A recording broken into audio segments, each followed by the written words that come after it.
Jesus and the disciples didn't resist. Why should we?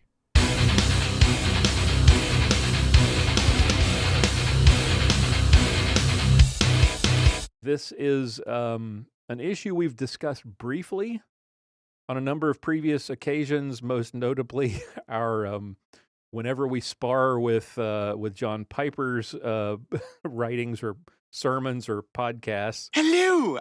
The concept of persecution, what was it in the Bible? What is it today? How does it differ from violent crime, and how should we as Christians react to it? So, Pastor, let's start here with when Jesus called on his followers to love your enemies, to pray for those who persecute you. What was the persecution he was referring to? What did that persecution look like for the early Christians in the Roman Empire? The persecution was specifically a retribution for those who professed faith in Christ. That is what Jesus is referring to. And what that looked like within the first century, it manifested itself in various ways. First, you had imprisonment. And the imprisonment was nothing like today's prisons where you get 3 square meals a day and cable TV. These were literal hellholes where you slept where you pooped. And so you had St. Paul himself was scourged several times. I can't remember the exact quote where he talks about all the different things that he encountered, but he was stoned, he was scourged, he had all sorts of torture that he experienced, imprisonment, house arrest, you name it. And of course, there was the Colosseums where and this would have been shortly after the Ascension, where the Roman government began actively persecuting Christianity, where Christians were literally killed for sport within the arena in the Colosseums. And then there's also the other forms of execution. We know that St. Peter was crucified, and at his own request, he was crucified upside down because he did not consider himself worthy to die in the same manner as Christ. St. Paul was beheaded, and the reason that he was beheaded because that was considered a swift, merciful execution and granted to him because he happened to be a Roman citizen. So, a quick quote from John chapter 16, Jesus speaking to his disciples.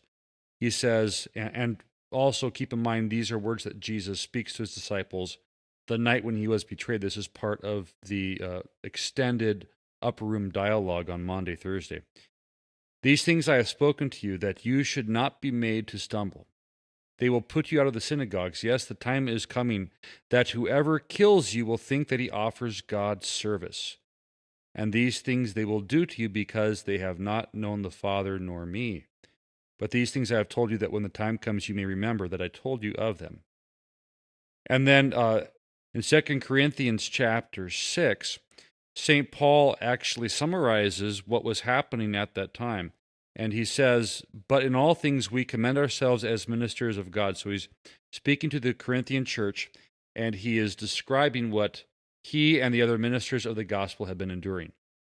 He says, in tribulations, in needs, in distresses, in stripes, in imprisonments, in tumults, in labors, and so forth. And so we get this picture that persecution within the first century, and it would follow beyond the first century, of course, but specifically within the first century, it was absolutely brutal. So when we are told about how we should model the example of Jesus and the disciples, because they didn't resist the government that was persecuting them and putting them to death,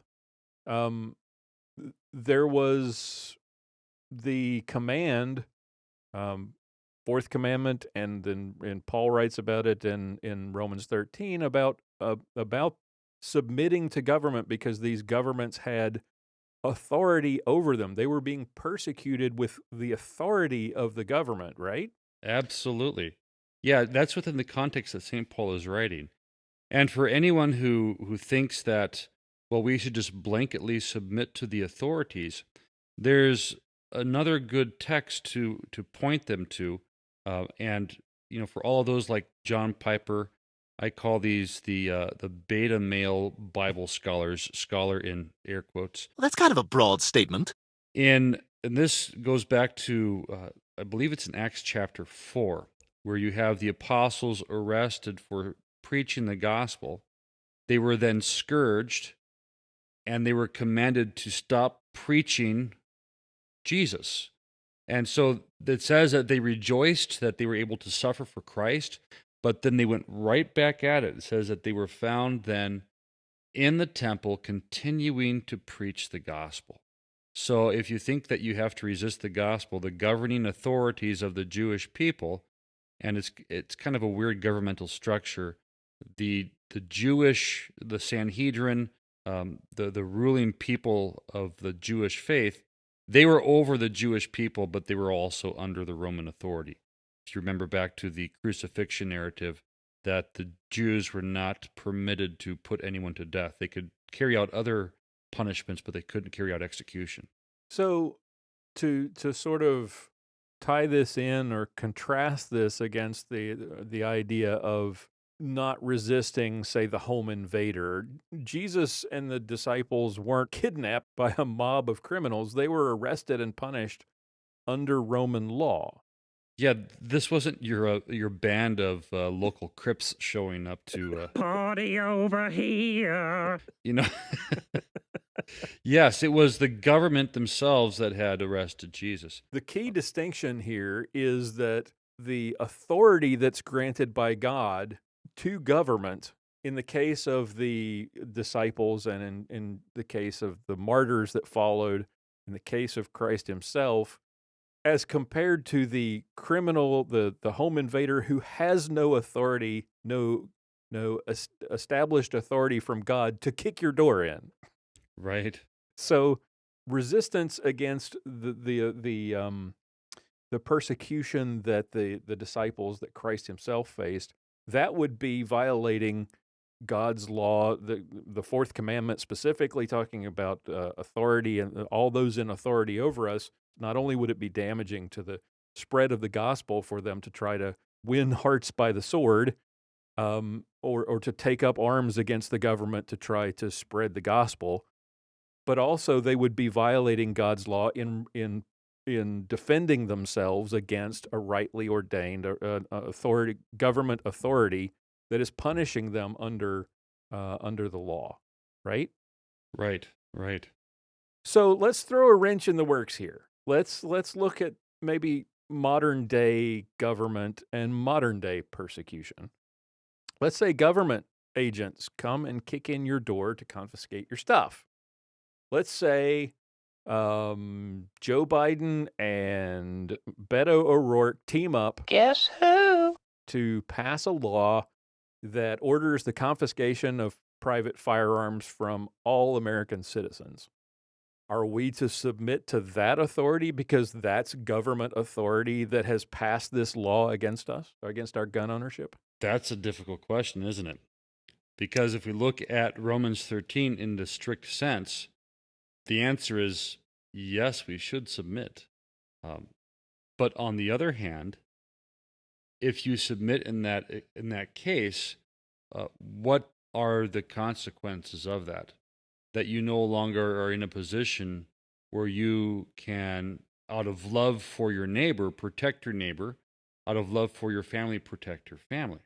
Right. And that's not, and in that particular case, you're not being persecuted as a Christian. You're being persecuted as a citizen who owns guns. Right. And that's where we get into this gray area where we say, well, we must submit to the governing authorities, and St. Paul does tell us that. But also one thing that is worth noting in here is that he says, Paul writes in Romans 13, verse 2, he says, therefore, whoever resists the authority resists the ordinance of God, and those who resist will bring judgment on themselves. That judgment, of course, would be the civil consequences of violating the law. But then in the next verse, Paul writes, for rulers are not a terror to good works, but to evil. Do you want to be unafraid of the authority? Do what is good, and you will have praise from the same. for he is God's minister to you for your good. So, where I would stipulate that we as good citizens can then resist is that where the authority of the government is specifically not for our good, nor is it for the good of our neighbor, we then are obligated as Christians to stand up in defense of our neighbor. And by neighbor, I don't mean just the guy living next door to you. Nighty-ho, good neighbor. That's your wife, your children.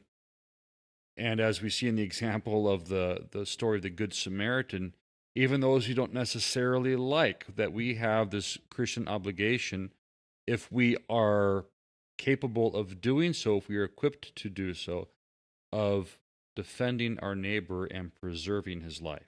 Right. And let's take that example a little bit further. And this is something that we saw in the last century. Let's say the government decides it's going to round up, not Christians, but let's say it's going to round up Jews or other ethnic minorities or Muslims, your neighbor, and haul them off to gulags or to execution. That's the kind of thing that we don't just sit idly by and allow simply because we are supposed to bow to government authority. If you enjoyed this clip of Armed Lutheran Radio, be sure to subscribe to this channel.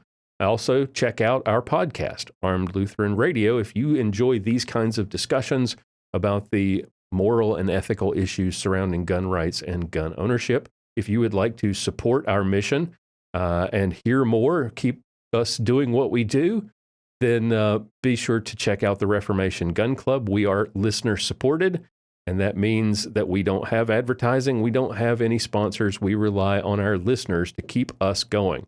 So you can check out all of that and get access to lots of exclusive content for as little as $1 a month. Look for a link in the show notes for our website and for the Reformation Gun Club as well, plus any other helpful links related to today's topic. Thank you all for watching. Christ's blessings to you, and I'll talk to you next time.